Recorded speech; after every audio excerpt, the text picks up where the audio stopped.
Goeiedag vriende, kan jy glo op 1 Januarie hierdie jaar 2026 het meer as 5000 mense saam met ons begin lees deur 'n oomblik in die woord, ons 1 jaar Bybel. Wat 'n voorreg om so saam op reis te wees hierdie jaar. Daarom wil ek jou persoonlik uitnooi. Ons gaan maandeliks tyd neem waar ons saam gaan kyk na die tekste wat gelees is en waar jy kan vra. Kom vra jou vrae oor daai tekste waar ons was, of ons in Genesis was of waar ons ook al in die Bybel gelees het. En as jy dalk nog 'n Bybel soek, goeie nuus, nog 800 Bybels is nou weer beskikbaar. So gaan kyk nou by raymondlombard.com. Ek sien jou Woensdag aand by Wat sê die Bybel?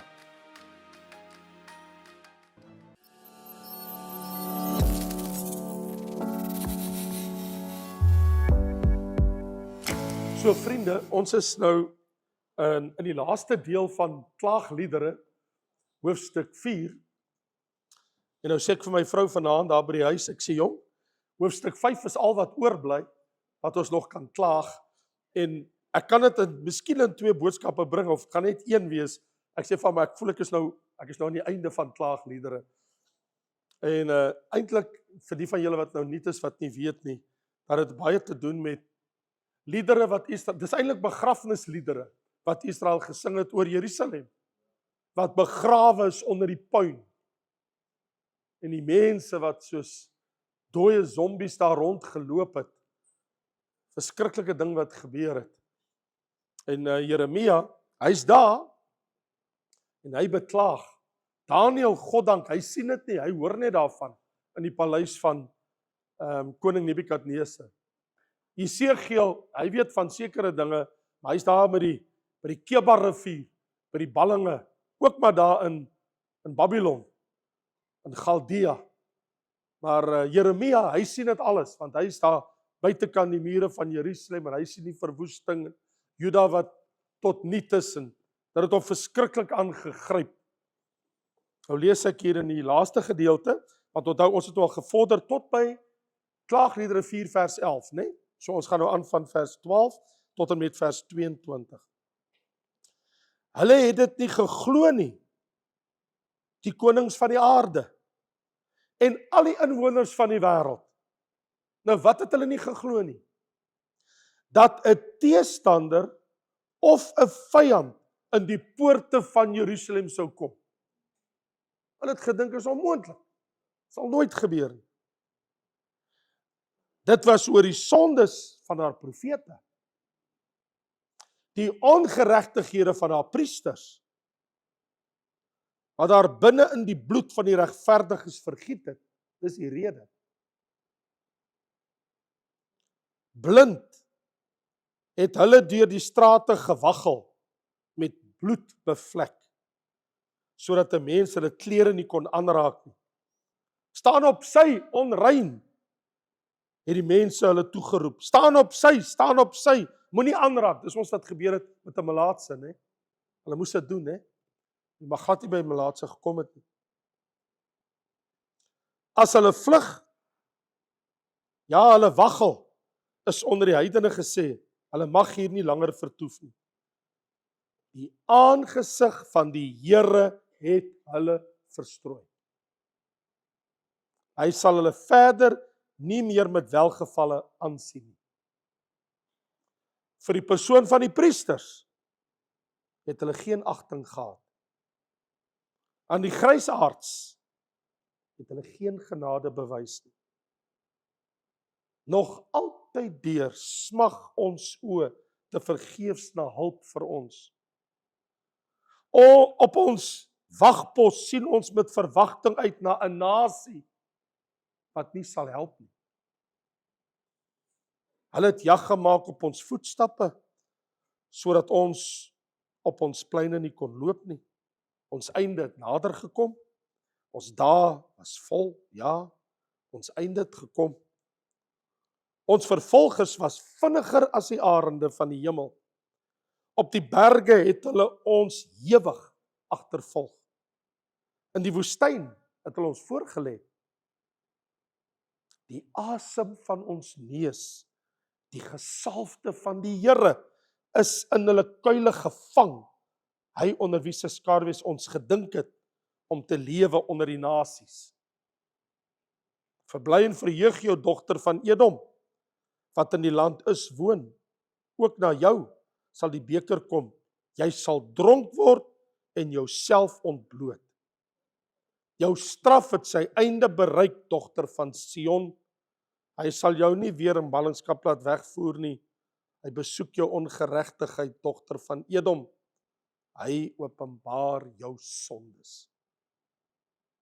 Here, wat 'n woord wat uit Jeremia se binneste gekom het, toe hy daar ween, die wenende profeet, die treurende en wenende profeet, wat al die verwoesting moes aanskou het, gebroke van hart oor die sondes van die profete en die priesters en die koning en die korruptheid wat daar geheers het, en hoe God die volk verstrooi het, Juda, die woestyn ingevlug het, die wat nie gesterf het, ander in ballingskap weggevoer het, die paleise, die stede is verbrand, Jerusalem tot in die grond, die tempel tot niet. Hoe hartgebroke moes hierdie man gewees het. Gee dat ons vanaand net iets sal ons eie hart sal ervaar en belewe, want u woord sê, die hele skrif is deur God ingegee en is nuttig tot lering. Here, leer ons wat ook uit hierdie gebeure u vir ons bestem het. In Jesus naam. Amen. So het jy al ooit in jou lewe gesê, dit sal nooit met my gebeur nie? Het jy al ooit so gedink? Want dis my strekking van my boodskap vanaand, wanneer jy dink, sal nooit met my gebeur nie. Ons sal dit nie doen nie. Dit gebeur mos baie keer in jou lewe, jy kom op 'n plek, dan dink jy by jouself, so jou stilligheid, dan dink jy so by jouself, sal nie met my gebeur nie. Ons sal nie so wees nie. Dit kan iets in jou lewe wees, of in jou familie, of in ons volk, kan enigiets wees. Nou so in hierdie tweede gedeelte van Jeremia, kan jy duidelik die strekking sien van die uitdrukking van totale verbasing van die profeet Jeremia oor die oordeel van Jahwe God, wat so groot is, so verrykend is, oor sy volk Israel, sy eie mense. Hy spaar nie. Laat my dink aan 'n vriend van my, ek het hom georden in China, 'n pastoor, dat hy voltyds in die bediening kan staan.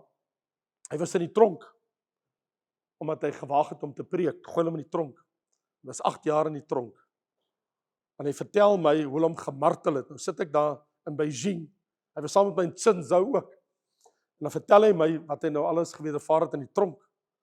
En hy sê, die man wat oor hom was, wat hom moes straf, wat hom met 'n kat slaan in die tronksel. Partykeer kom in die openbaar, dan slat hulle hom tussen 'n klomp soldate, ander kere dan plaas hulle hom net in die binnekant, en dan sit die beerd van hierdie man om in te kom, dan moet hy hom slaan. En hy sê, en op 'n dag, toe kom die man, wat hom so straf, tot bekering. En toe hy tot bekering kom, toe kom hy daar ingestap, en hy sê vir hom, ek moet jou nou slaan, maar jy's my broer, hoe moet ek jou slaan? En die ander soldate wil hoor, hoe skree hy? Toe sê die man vir hom, ek sal die matras van jou bed slaan so hard as ek kan, maar jy moet skree so hard soos jy kan. Hy sê, dan staan hy daar, en hy slaat hy matras, en hoe harder hy slaan, hoe harder skree hy.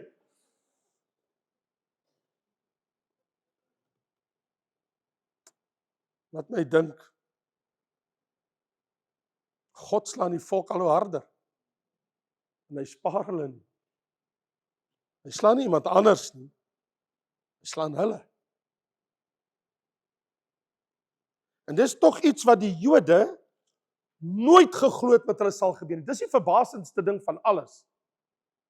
Want hulle het gedink dat Jerusalem is oninneembaar.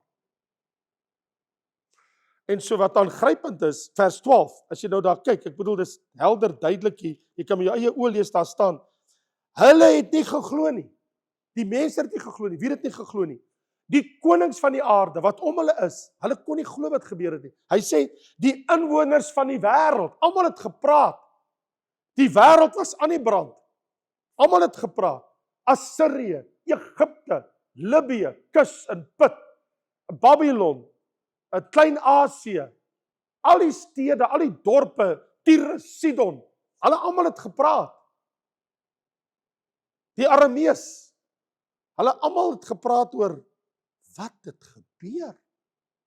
Kan dit wees dat die vyand in die poorte van Jerusalem ingekom het tot binne in die stad, in die tempel van Salomo met die goud, die silwer en die koper, alles vernietig. Die paleise, alles. Hy sê, mense kon dit nie glo nie. So die goddelose nasies van die wêreld, wat God nie eens ken nie. En hierdie is God se volk, sy eie mense. Hier is die verbasendste ding. Hulle weet nie eens wie is Jahweh God nie.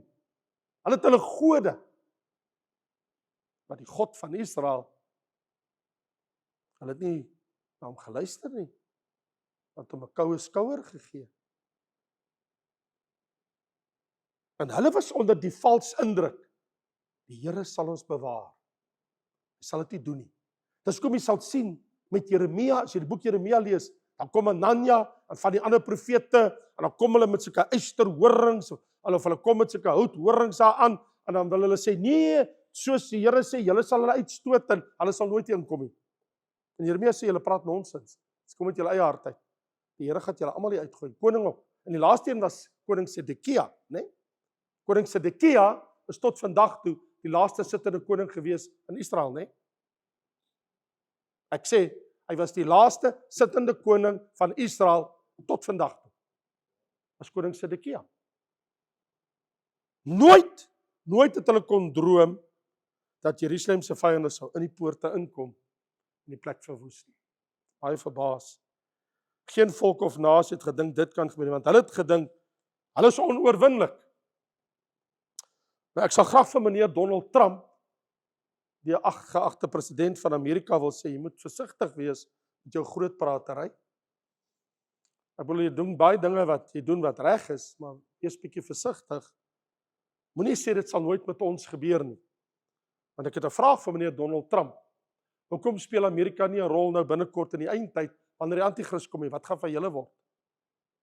Ever thought about that, Mr. Trump?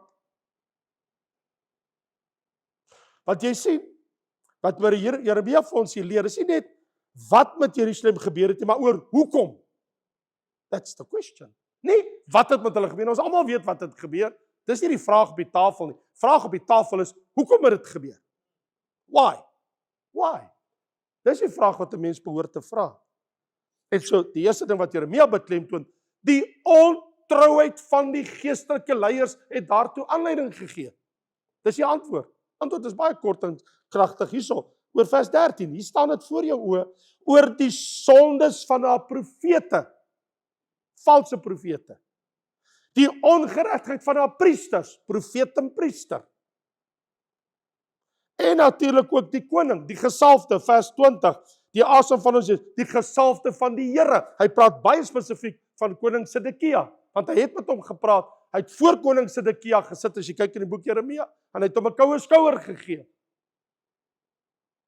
So hier is die ding. Die mense, meer as enigiemand anders, wat van beter behoorte geweet het, as die geestelike leiers. En dit is hulle wat gefaal het. Korrup. Jy sien, jy kan maar net teruggaan na die profeteboek van Jeremia, want hy het 2 boeke geskryf. Profeteboek Jeremia en Klaagliedere. En hy sê in hoofstuk 6, toe hy sy profesie begin het, toe sê hy vir Juda, hy sê, julle wat die kleinste die grootste maak, julle maak almal onregverdige wins, van die profeet tot die priester, pleeg julle bedrog. Julle sê vrede, vrede, daar is geen vrede nie. Julle bedryf gruwels, julle skaam julle nie, julle bloos nie. Hy sê, die Here sê, staan op en kyk, vra na die ou paaie, na die ou weë, wandel daarin, daar sal julle rus vind. Maar julle het gesê, ons wil daarin nie wandel nie. So die profeet en priester loop hulle eie pad. En die geweldige ding is, dat die woord van die Here wat tot Jeremia kom, sê die Here sê, maar dan gaan ek julle oordeel. Jy weet, dit is soos Jesus op 'n dag gesê het, in Lukas hoofstuk 6, vers 39. Hy sê, as 'n blinde ander blinde lei, wat gebeur? Dan val al twee in die sloot. Nee? As 'n blinde ander blinde lei, al twee beland uiteindelik in die sloot. En hy sê, God gaan julle oordeel, daarvan vers 14 af. Blind gaan julle deur die strate wandel, bloedbevlek, klere, julle gaan wees soos melaatses, mense moenie aan julle vat nie. Want jy sien, profeet en priester word soos melaatses behandel. Die mense sê, julle kom nie naby ons nie. Die mense wat vir hulle die woord van God moes gee, daar word van hulle gesê, bly weg van my, soek jou nie naby my nie. Omdat julle so korrup is. Bly weg van hulle af. Want die Here se toorn sal oor hulle kom. En laat ek dit maar net vandag sê, vir myself en alle predikers, Jakobus 3 vers 1 sê, daar wag 'n groter oordeel op die leermeesters. So let it be known, ek mag hier staan, en dit is so dat pastoor Quintus en pastoor Adri en ander van tyd tot tyd hier staan, but let me tell you something. Jy kan mag staan voor 'n gemeente, en jy moet weet, jy sal voor God ook eendag staan. Hy wat die woord so vir die skape bring, ek en my broers en ander, geld vir alle predikante. Vir leermeesters kom daar 'n groter oordeel, want jy moes van beter geweet het. Jy ken die skrif. You're supposed to know. Hoe verskriklik, wanneer predikers 'n onbekende God aanbid, 'n onbekende Christus verkondig. Hulle preek 'n heiligheid en 'n geseëndheid wat self aan hulle onbekend is. Hulle dwaal. Hartelose predikers. Hulle het nie Christus in hulle eie hart nie, maar hulle wil verander preek. Dan gee hulle vir hulle self titels. Titels wat nie eens in die Bybel bestaan nie. Paus, aartsbiskop, kardinaal. Waar op aarde kry hulle dit vandaan? Sê die Bybel nie. Self aangeplakte titels. My goodness me. Ons sê net die ontrouheid van die geestelike leiers, wat Jeremia sê, wat hierdie toedrag van sake van, veroorsaak dit nie. Maar die tweede ding wat hy duidelik aansny is, die laaste ure van hierdie gedoemde mense van Juda het nou aangebreek. En dit is so,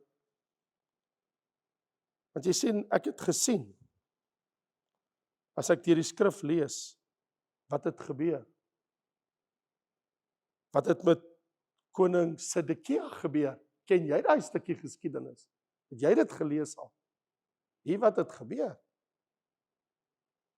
Onthou, hy sê die naburige nasies, die volke, almal praat oor wat hier gebeur het, onder die mense van Jerusalem.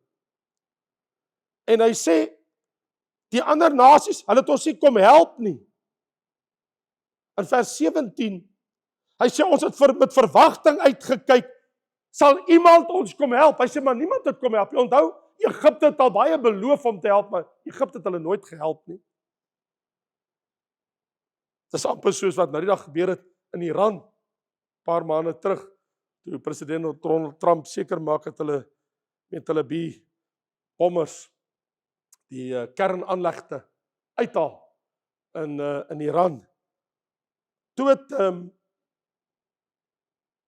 Ayatollah Khomeini, hy was absoluut oortuig dat as iemand wil skade bring, dan sal die Russe met wie hy bevriend is, aan die hand op die blaas loop en die Chinese, hulle gaan hulle kom help. Al dit het nie gebeur nie. Daar was nie een Chinees of een Rus wat in die pad gestaan het van wat die Amerikaners gedoen het nie. Is dieselfde wat in Venezuela gebeur het die afgelope weke. Maduro, ek bedoel, hy het gedink, hy is onaantastbaar. Totdat die Navy Seals Delta 6 daar ingaan, en wat het hulle gedoen? Haal hom uit. Hy het gedink, omdat hy ooreenkomste het met China, met al die olie wat hy verskaf, en hy hand op die blaas staan, ook met Rusland, dat hulle hom gaan help, daar was nie een Chinees of een Rus wat hom kom help het nie. Daar is mense in ons wêreld vandag, hulle dink, hulle het vriende wat hulle sal kom help, en dan gebeur dit nie. Dit was net so in die tyd van Israel. Hulle het gedink, hulle het vriende wat hulle sal kom help. Niemand het hulle kom help nie. Want jy sien, as God jou nie help nie, dan gaan ander jou ook nie help nie. Want hy gaan seker maak dat hulle jou nie help. Dit het net nie gebeur nie. Ons sien dit vandag ook. In die geval van koning Sedekia, is baie aangrypend. Hy sê dit jag gemaak op ons, hulle het ons gejaag, in die dorp, in die stede, in die woestyne, oral waar ons gaan, hulle het ons gejaag. Ek weet nie of jy die geskiedenis ken nie, maar in Jeremia 52, net so 2-3 hoofstukke voor waar ons nou is die hele ding opgeteken, daar staan van vers 7, die nag toe in die stad ingebreek is, né? Hulle het gesê dit kan nie gebeur nie. En nou lees jy in Jeremia 52, as jy net terugblaai 2 blaaie, dan sien jy daar, daar is toe by die stad ingebreek, né? En dit het nogal in die nag gebeur. En daar staan, en al die krygsmanne het gevlug in die nag. Hulle almal vlug in die donkerte van die nag in die stad uit, deur die poort, tussen die 2 mure by die koning se tuin. Hulle het daar 'n gat gemaak, as 'n poort, en hulle is uit daar. Hulle is uit die vlaktes in, dis nag, dis donker, die koning is voor, sy krygsmanne agter hom, en hulle vlug met hulle strydwaans en hulle perde. Hulle probeer nou wegkom uit Jerusalem uit. Jeremia het altyd vir hulle gesê, gee oor, dan sal jy hulle vir julle vredesooreenkoms sluit en die plek sal nie vernietig word nie. Wil dit nie doen nie. En die Bybel sê vers 8, en die leer van die Galdeërs, hy weermag, haal hulle in die vlaktes van Jericho in. Okay? So hulle vang hulle net voor die Jordaanrivier. Net voordat die rivier kruis om by Edom, Moab en Ammon in te vlug in hulle naburige land. Voor hulle die grens haal in die vlaktes van Jericho. Dit beteken hulle is uit by Jerusalem, af deur die hele woestyn Judea, en hulle skiet af ondertoe en kom in die vlakte van Jericho. Dooie is op die regterkant, Jordaan voor hulle. Hulle is amper daar, dat hulle die Jordaan kan kruis. En net daar, voor hulle by die Jordaan kom, toe trap hulle vas. Die Bybel sê, hulle vang die koning, hulle bring hom tot in Ribla, by die koning van Babel, en hy spreek oor 'n vonnis uit. Hy sê, jy het my mos nou harde tyd gegee. Jy het ons gehoor wat Jeremia vir jou gesê, jy moes ons nou lankal oorgegee, dan kon ons nou vrede gehad, maar jy het ons nie geluister nie. En hy sê vir die manne, bring al sy seuns hier voor hom, en al sy seuns staan voor hom, en hy slag hulle lewendig. En toe hy klaar is, toe steek hy sy 2 oë uit. En hy sê, sit vir hom koperboeie in, en gaan sit hom in die tronk, sit hom in die blok. Hy wil mos nie luister nie. So die laaste dinge, wat die koning gesien het, is so sy bebloede lyke van sy opgesnyde seuns. Dis die laaste wat hy met sy 2 oë gesien het. Steek hulle sy oë uit. Bind hom met koperkettinge, hy sit hom in die gevangenis. Dis hoekom hy sê, Jeremia sê die asem van ons neus, die gesalfde van die Here, is in hulle kuile gevang. Het hom in die hande gekry. Jy sien, dit was 'n korrupte koning, korrupte priesters, korrupte profete. En Jeremia, terwyl hy daar sit en ween, die mense luister nie. In sy hart, toe sê die profete, hulle is leenprofete. Die priesters, hulle misbruik hulle posisie. En die koning, hy was korrup. En nou is daar 'n oordeel, en dit eindig, die 4de begrafnislied eindig in vers 21-22 met hierdie woorde, verbly en verheug jou, o dogter van Edom. Want jy sien, Edom, hulle was op pad Edom toe, hulle wou daar gekom het. Maar weet jy wie is Edom? Weet jy wie is Edom? Weet jy wie is Edom? Die land Edom kom van Esau, die broer van Jakob. Hy word genoem Edom. So Edom en Israel, Jakob, Esau en Jakob, met 'n rivier tussen hulle, die Jordaanrivier. So, hier is die storie. So Edom het hom altyd verbly as dinge skeefloop met Jakob. Hulle juig. Hulle is bly. Edom is veronderstel om sy broer te ondersteun. Ja, Edom is bly wanneer Jerusalem vernietig is en Israel vertrap is. Vandag natuurlik praat ons van Jordanië, né? Ons praat van Aman, Edom en Moab. Daai drie, né? Hulle lê mos so in 'n ry. Né? Heel eerste is Ammon, né? En dan het ons vir Edom, en ons vir Moab, en dan het ons vir Edom. Ek was daar deur hulle. Ek het deur al drie al gereis, van die noorde tot die suide. Deur hulle al drie gery met 'n voertuig. Vandag ken jy dit as Jordanië. In elk geval. So, Edom wat moes omgee vir die vlugtelinge en hulle help. Nee, hulle was baie bly. Hulle het gejuig. En nou sê Jeremia die profeet, hy sê, o, julle verbly julle wat woon daar. Hy sê, na jou sal die beek, jy sal dronk word en jouself ontbloot. Hy sê, jou straf sal ook kom. Jy verbly jou oor die val van iemand anders, jou beurt sal kom. En dan eindig hy met vers 22, jou straf het sy einde bereik, dogter van Sion. Was die beste oomblik om te sug van dankbaarheid. Jou straf het tot sy einde gekom. Iewers moet dit ophou. Iewers moet dit eindig. Hy sal jou nie weer in ballingskap laat wegvoer nie. Hy besoek jou ongeregtigheid, dogter van Edom. Here gaan jou kom besoek oor jou sondes. Toe maar, jou sondes gaan jou ook kom inhaal. Jy kan bly wees oor iemand anders, maar jou beurt kom. Vriende, wanneer 'n mens hierna kyk, dan besef jy, is eintlik soos déjà vu, né? Die ding herhaal homself. Ek bedoel, onder die profeet Haggai en Sagaria, toe hulle weer Jerusalem herbou, Nehemia, die mure, die profeet Esdra het gekom en hulle die godsdienst herstel en die priesterlike orde. En toe bou hulle weer 'n tempel. En 46 jaar voordat Jesus Christus op die toneel verskyn, toe het Herodes gekom en hulle het die tempel nog meer verfraai, en toe kom Jesus. En hy stap, en hy wandel daar in die tweede tempel, Onse Here, in die tempelgang van Salomo, van die herstelde tempel, en preek sy boodskappe daar. Maak op 'n stadium van die voorhof van die heidene sy preekstoel, hy preek daar. Maar daai selfde Jerusalem, het hulle Onse Here veroordeel, Onse Jesus, wie ons profeet, priester en koning is. Maar hy is die regverdige. Hy is nie soos Israel se profete, priesters en koning nie. Maar ons profeet, priester, koning, Jesus Christus, hulle gryp hom, en hulle kruisig hom. Wie wat sê hy?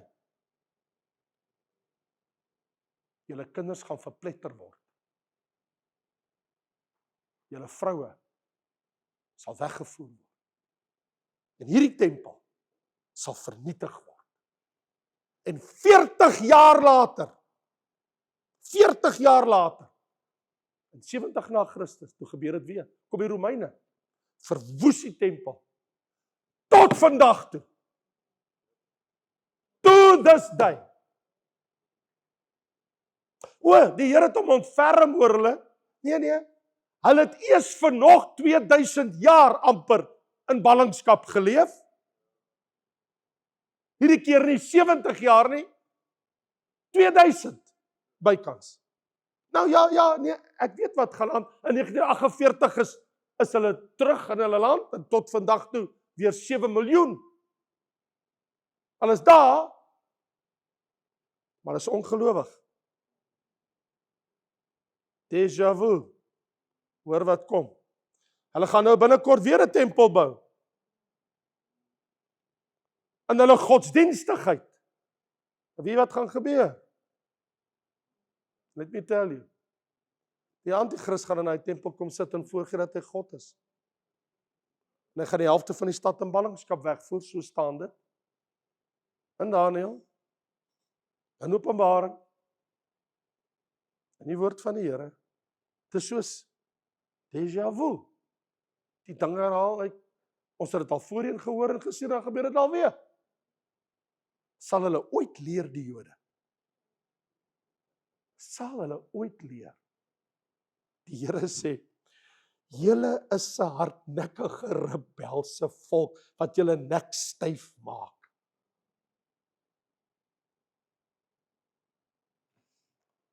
Maar weet jy wat? Die goeie nuus is, hy sê jou straf het sy einde bereik, o dogter van Sion. En ek wil net vanaand vir Israel sê en vir die Jode sê, luister, julle het nog 'n pad om te gaan. Maar julle straf sal ook sy einde bereik, maar eers aan die einde van die 7 jaar groot verdrukking. Dan is dit vir ewig verby. Sal nooit ooit weer met julle gebeur. As ons die einde van die 7 jaar groot verdrukking bereik, 7 jaar na die wegraping, it's over. En dan kom koning Jesus, om vir 1000 jaar te kom regeer in Jerusalem, en die wêreld te vernuwe en Jerusalem, 'n tempel daar te stel, wat hy daar wil hê. Dan het ons die 1000 jaar vrederyk, en weet jy wat dan gebeur?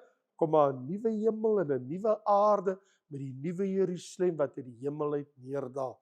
So Jeremia, as ek kon, wil ek net vir jou sê, ja, jou straf het sy einde bereik, dogter van Sion, maar van ons dag af, en nog so eentjie vorentoe. Ons wat die volle openbaring van die volle skrif het, ons weet dit nou. Hy het dit nie geweet nie. Ons weet dit.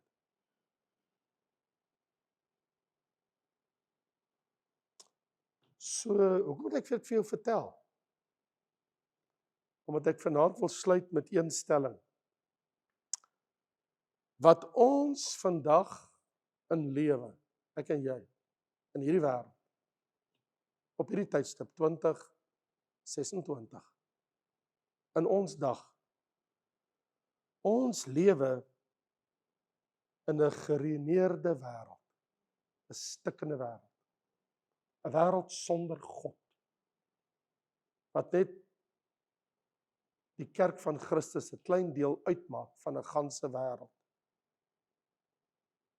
Maar ons wag ook, soos Jeremia vir hulle hoop gegee het, wil ek sê, ja, dit is waar, dat ons leef in 'n wêreld wat God nie ken nie. Maar ons weet mos hoe die storie eindig, is dit nie? Ons weet mos wat kom. Ons weet mos, Jesus kom. Ons weet mos, daar kom 'n vrederyk. Ons weet mos, daar kom 'n nuwe Jerusalem. Ons weet mos die dinge. So vir ons, is dit nie 'n hopelose saak. Ons het hoop. Dit is 'n uitgestelde saak, is waar. En ons is in afwagting vir wanneer hy kom. En wie weet, as hy hierdie jaar kom, of volgende jaar kom, dan gaan dinge baie vinniger gebeur. Dit lyk as ons so na die wêreld kyk, asof die dinge waarvan die Bybel praat, is baie naby. So vir jou wil ek sê, ons het 'n hoopvolle toekoms. Ons is nie negatief. Ons ken die Here. Ons weet wat kom. Is ek en jy geestelik gereed vir dit wat kom, as hy vandag sou kom? Kom ons bid saam. Here, in my hart wil ek vir U dankie sê dat U vir ons die skrif gegee het. Dat ons die volle openbaring van God het. Dat ons nie in die donker hoef rond te tas nie. Dat ons nie hoef te soek vir antwoorde nie. U het vir ons alles gegee, oop en bloot voor ons oë hier in die skrifte. En dankie Here dat ons deur die skrifte bemoediging kan hê. Ons het 'n woord vir Israel. Daar wag nog 'n lang opdraande vir julle. Maar julle dag sal kom, wanneer julle Messias sal kom. Maar ons nuus vir julle is, hy kom eers vir ons. Hy kom eers vir sy kerk, en dan kom hy vir julle. Hy kom eers ons haal. Het hy dan nie gesê, kyk, ek gaan vir julle plek voorberei, as ek klaar is, kom ek julle haal. In die huis van my Vader is daar baie wonings. Dankie Here, dat U vir ons 'n plek voorberei het, en dat U ons kom haal, dat ons ook in ons hemelse woning kan wees. Here, dankie dat uit hierdie woord van Jeremia ons ook kan moed skep vir God se volk. Ons harte seer vir Israel, wat so ongehoorsaam vanaand is teenoor U. Dis maar 'n klein klompie skape wat U volk. Maar ons bid dat U baie genade hulle sal betoon. Hulle dag sal kom, wanneer hulle Messias sal verskyn. Maar Here, dankie dat U spoedig kom, om U kerk te kom haal, sodat ons by U kan wees. U is ons hoop, en het vir ons 'n hoopvolle toekoms gegee, en daarvoor wil ons U dank vanaand, in Jesus naam, Vader. En al die kinders van die Here sê, Amen, amen.